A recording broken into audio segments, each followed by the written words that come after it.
Good morning and welcome to this Monday Minute. I pray that you're having a great beginning to a great week. Yesterday in the message, I talked about the cross and what the cross represents. And one of the first topics I discussed was how the cross for me represents sin. When Jesus died on the cross, he took upon himself the sins of the whole world and he nailed those sins to the cross. And it's kind of a reference back to Moses in the Old Testament when he was leading the children out of Egypt and they were in the wilderness wandering, and the Israelites started to complain again and gripe as they did very often. And God allowed snakes, poisonous snakes, to come into their midst, and they bit them and they were dying. And they cried out, and God showed to Moses to make an image of a bronze snake, a serpent, and hang it on a cross. Whenever someone was bitten, they were to look on the cross and they would be healed. And symbolically, the sin represented by the serpent was nailed to the cross, pointing to the work of Christ. But I want to follow up on that a little bit.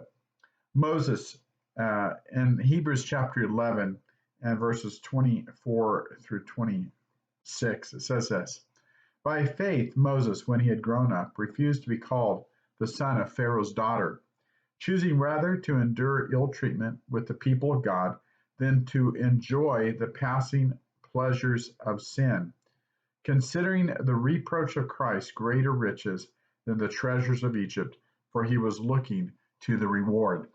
And I think in this life, sometimes it's not easy to choose to live for Christ. Sometimes you are ill treated. Moses was ill treated.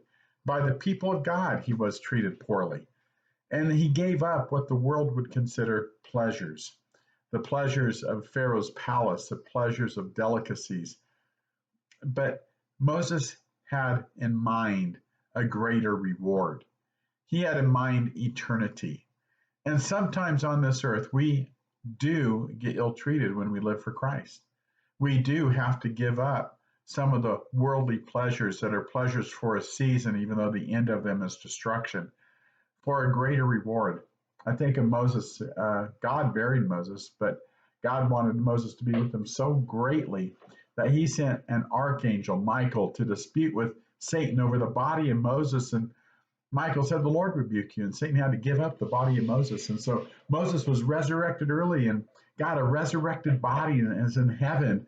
One of the great cloud of witnesses looking down upon us as we run this race.